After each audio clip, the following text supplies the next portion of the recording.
یہ وہ والی ہے جو چیز ہم نے کئی دفعہ سنی ہے. عن ابن مسعود قال قال رسول اللہ صلی اللہ علیہ وسلم، ابن مسعود کہتے ہیں کہ اللہ کے رسول صلی اللہ علیہ وسلم نے فرمایا، ان اللہ تعالی، بے شک اللہ سبحانہ و تعالی جو ہے، جعل الدنیا کلہا قلیلا، اللہ نے ساری دنیا کو ہی تھوڑا بنایا ہے. دنیا کبھی بھی سفیشینٹ نہیں ہے، اور دنیا کے اندر ہر چیز ماپی تولی تھوڑی تھوڑی ہے. وما بقی منہا الا قلیل، اور جو اس میں سے باقی جو ہے رہ گیا نا، وہ تھوڑے کا بھی تھوڑا حصہ ہے. ٹھیک ہے. وَمَثَلُ مَا بَقِيَ مِنَ الدُّنْيَا كَالثَّعْبِ، اور جو دنیا کی جو چیزیں باقی رہ گئی ہیں، بہت سارا تو دنیا کی چیزیں جو ہے نا اسپینٹ، جو ٹائم گزر گیا اس کے اندر ہو گئی ہیں نا، اسپینٹ ہو گئی ہیں، اور جو باقی رہ گیا وہ بھی تھوڑا ہی تھوڑا ہے. کَالثَّعْبِ، اس کی بالکل مثال جو ہے وہ ایسے ہے جیسے کہ نا ایک سائے میں واقع ایک یعنی الغدیر، ایک چھوٹا سا حوض ہے پانی کا. شریبہ صفوہ و بقیہ قدرہ، حوض میں آپ کو پتا ہے پانی اکٹھا ہوا ہوتا ہے نا، اس کے اوپر اوپر جو ہے نا صاف پانی ہوتا ہے، اور جو نیچے رہ جاتا ہے وہ جو ہے نا وہ مٹی والا، مڈی، اتنا صاف بھی نہیں ہوتا، اور گدلا پانی باقی رہ جاتا ہے. تو اللہ کے رسول نے فرمایا کہ اچھی اچھی چیزیں جو ہے نا وہ تو دنیا کی جا چکی ہیں، اور جو باقی رہ گیا وہ بس دنیا میں کچھ بھی نہیں ہے. ٹھیک ہے. اگین یہ دنیا کے عارضی پن کی وضاحت ہے، اور یہ بھی پتا چلے کہ دنیا جو ہے اس کی زندگی جو ہے نا گزرگاہ ہے، اور مسافر کا گزرگاہ کے ساتھ کیا تعلق ہوتا ہے، اس کی طرف کرنے، اس کی طرف توجہ کرنے کی ضرورت ہے. دیکھیں بڑی سی اچھی انہوں نے مثال دی ہے. کسی 70-80 سالہ بزرگ کے پاس بیٹھ جائے اور اس کی 70-80 سالہ زندگی کے بارے میں سوال کریں، تو وہ یقیناً اس کا جواب یہ ہوگا کہ اتنی لمبی زندگی اسے ایک خواب، لمحہ بھر کا خواب معلوم ہو رہی ہے. دنیا دار الفنا ہے اور آخرت دار البقا ہے، دنیا دار الامن ہے اور آخرت دار الجزا ہے. انسان اس بات کو سمجھ جائے تو پھر وہ اپنی زندگی کی پریفرنسز کو طے کرے. چلیے جی، مال و دولت کیوں عطا کیا گیا؟ ان ابی واقد اللیثی، ابی واقد اللیثی سے روایت ہے، قال کہتے ہیں، کننا ناتی النبی صلی اللہ علیہ وسلم، ہم اللہ کے رسول صلی اللہ علیہ وسلم کے پاس آیا کرتے تھے، اذا انزل الیہ، جب ان کے اوپر اللہ کی طرف سے وحی کا نزول ہوتا تھا، فیحدثنا، اور وہ ہمیں بتایا کرتے تھے. فقال لنا ذات یوم، تو ایک دن آپ صلی اللہ علیہ وسلم نے ہمیں کیا بتایا، ان اللہ عز وجل، کہ اللہ عز و جل نے کہا، انا انزلنا المال، ہم نے نازل کیا مال، لاقام الصلاۃ و ایتاء الزکاۃ، ہم نے یہ جو سارے دنیا کے مال دولت ریسورسز جو ہم نے نازل کیے ہیں، یہ تو ہم نے نماز قائم کرنے کے لیے اور زکوٰۃ دینے کے لیے نازل کیے ہیں. وَلَوْ كَانَ لِابْنِ آدَمَ وَادٍ لَأَحَبَّ أَن يَكُونَ إِلَيْهِ ثَانٍ، یہ ویسے حدیث ہم پہلے بھی پڑھ چکے ہیں. اگر ابن آدم کے پاس ایک پوری وادی جو ہے نا، وہ سونے کی، چاندی کی، مال و دولت کی بھری ہو نا، وہ دوسری لازم مانگے گا.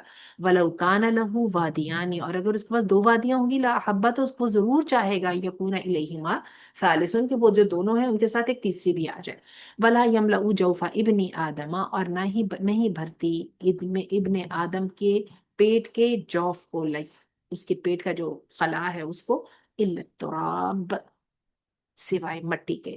ثم یتوب اللہ علی من تاب، پھر توبہ قبول کرتا ہے اللہ تعالیٰ اس کی جو اللہ کی طرف رجوع کرتا ہے.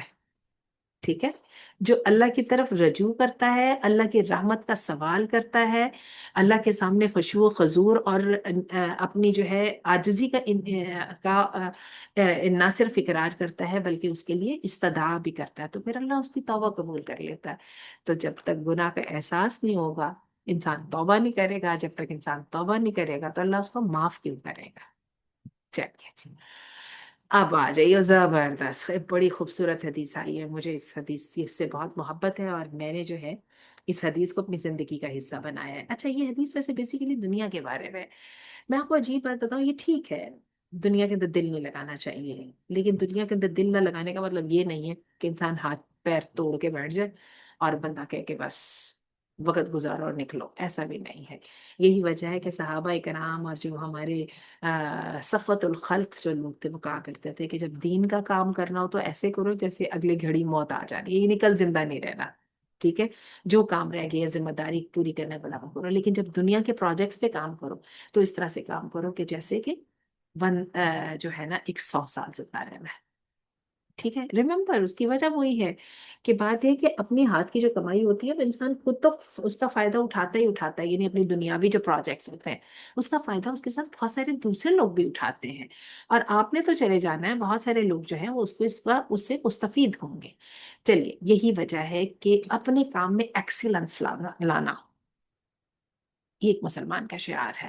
ان عائشہ مرفوعاً، عائشہ سے مرفوعاً روایت ہے، ان اللہ بے شک اللہ یحب پسند کرتا ہے، اذا عمل احدکم جب عمل کرتا ہے ایک تمہارا، عملاً ایک کوئی کام کرنا، این یتقنا تو اس کے اندر ایکسیلنس لاتا ہے۔ ایکسیلنس کیسے آتی ہے؟ آپ اس کام کو سیکھتے ہو، اس کے لیے ٹریننگز لیتے ہو، اس کا جو طریقہ ہوتا ہے کرنے کا اس کے اوپر ماسٹر کرنے کی کوشش کرتے ہو، تجربہ کرتے ہو، اور اس میں بٹ بائی بٹ کر کے اس میں آگے بڑھتے ہو۔ بڑی خوبصورت حدیث ہے۔ چلیں جی، دیکھیں ذرا ایک حدیث آئی ہے سامنے، عاصم بن کلیب بیان کرتے ہیں کہ مجھے میرے باپ کلیب شاید ہے نے بیان کیا، وہ کہتے ہیں ایک میت کو دفناتے وقت میں بھی اللہ کے رسول صلی اللہ علیہ وسلم کے ساتھ حاضر تھا، جبکہ میں سمجھدار لڑکا تھا۔ میت کو قبر کے پاس لایا گیا تو آپ صلی اللہ علیہ وسلم فرمانے لگے، اس کی لحد کو برابر اور ہموار کرو۔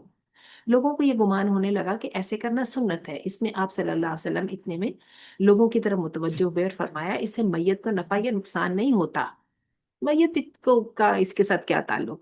لیکن بات یہ ہے جب کوئی کام کرنے والا کوئی کام کرتا ہے تو اللہ تعالیٰ پسند کرتا ہے کہ اس کو اچھے انداز میں سجا انجام دے۔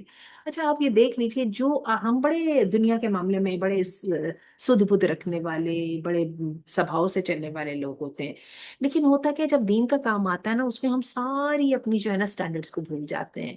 بلکہ آپ کبھی دیندار لوگوں کو دیکھیں، جیسے لوگ جو ہے نا دنیا میں تھے تو بڑا پہننے اوڑھنے کا خیال اور یہ وہ، دین کی طرف آتے ہی جو ہے نا کپڑے گندے، جو ہے نا ان چیزوں کا خیال نہیں کیا۔ کچھ اس طرح سے کر کے یہ ہے کہ دنیا جو ہے وہ تو آپ کو ایک سٹینڈرڈ کے بغیر قبول نہیں نہ کرتی، لیکن اللہ تعالیٰ کو تو آپ پھر فار گرانٹیڈ لے لیتے ہیں، اللہ میری نیت اچھی ہے بٹ دیٹس اٹ۔ یہی وجہ ہے کہ آپ دیکھیے کہ جو نیکی کے کام ہوتے ہیں اس میں عموماً خرابیاں نکلتی ہیں، اس میں جو ہے نا لوگ ڈنڈیاں مارنے لگ جاتے ہیں، اور یہ ہے کہ کوئی وہاں پر چیک اینڈ بیلنس والی بات نہیں ہوتی۔ تو اس بات کو جو ہے نا یہ حدیث کور کرتی ہے، کہ بات ہے کہ کوئی بھی کام ایسا نہیں ہے، بلکہ اللہ کے رسول صلی اللہ علیہ وسلم نے قریش کے جب کچھ اچھے لوگوں کی جو اچھے بیک گراؤنڈ سے آئے تھے ان کی تعریف فرمائی، تو ساتھ اللہ کے رسول صلی اللہ علیہ وسلم نے فرمایا کہ تم میں سے جو آج اسلام میں اچھے ہیں وہ تم میں سے کل جاہلیت، جو کل جاہلیت میں اچھے تھے وہ آج اسلام میں بھی اچھے ہیں۔ یعنی کہ انسان کا جو ہنر ہے، یہ انسان کی جو قابلیت ہے وہ اس کے ساتھ ساتھ ہی رہتی ہے۔ عمر رضی اللہ عنہ کو دیکھیے کہ اللہ تعالیٰ نے، اللہ کے رسول صلی اللہ علیہ وسلم نے ابو جہل کو مانگا یا عمر رضی اللہ عنہ کو مانگا؟ کیوں؟ دنیا کے کام تو اسباب کے ساتھ ہی چلتے ہیں نا۔ ٹھیک ہے، چلیے جی آگے ذرا دیکھیے، قسمیں اٹھا اٹھا کر مال بیچنے والا اللہ کے ہاں ناپسندیدہ آدمی ہے۔ ان ابی ہریرہ ان رسول اللہ صلی اللہ علیہ وسلم قال، اللہ کے رسول صلی اللہ علیہ وسلم نے فرمایا، اربعۃ یغیدن یغیدہم یغیدنہم، لفظ نہیں مجھے سمجھ آ رہا، اللہ عز و جل، جن سے اللہ پسند نہیں جن کو کرتا، ٹھیک ہے۔ البیاع الحلاف، ایک ایسا تاجر جو قسمیں کھا کھا کے مال بیچتا ہے، اور آپ دیکھیں، آپ نے بجی اللہ کی قسم بجی آپ کو کیا پتا، یہ دیکھیں میری رسید میں نے اتنے کا لیا ہے، میں آپ کو اتنا دے رہا ہوں، اور دیکھیے گا آپ گھر جا کے اس پہ بر نہیں آنی، اس پہ یہ نہیں ہونا وغیرہ۔ والفقیل المختال، ایک تکبر کرنے والا خود پسند فقیر، والشیخ الزانی، اور ایک بوڑھا آدمی اور زنا کرنے والا، والامام الجائر، اور ظالم حکمران، ٹھیک ہے۔ ان سب کو اللہ تعالیٰ جو ہے نا ان سے بہت ناراض ہوتا ہے۔ سیدنا قتادہ کہتے ہیں اللہ کے رسول نے فرمایا، ایاکم وکثرۃ الحلف فی البیع فانہ منفق ثم یمحق، تم بچ جاؤ اپنی تجارت میں قسمیں کھانے سے، سودا تو تمہارا شاید بک جائے گا لیکن جو ہے یہ برکت ختم ہے۔ چلیے جی آج بس اتنا ہی کرتے ہیں، ہماری کلاس ہے ایسا ٹک ٹاک والی، انشاءاللہ تو میں اس کے لیے ذرا لنک وغیرہ جو ہے جلدی شیئر کریں تاکہ کام ختم ہو جلدی۔ چلیے جی، سبحانک اللہم و بحمدک، اشہد ان لا الہ الا انت، استغفرک و اتوب الیک۔ اب یہ والی حدیث سے ہمارا جو ہے انشاءاللہ سٹارٹ ہوگا، تاجر فاسق کیوں ہے، یہ میں گروپ میں ڈال دیتی ہوں، اور انشاءاللہ ریکارڈنگ آپ کو مل جائے گی طیبہ۔ السلام علیکم ورحمۃ اللہ وبرکاتہ۔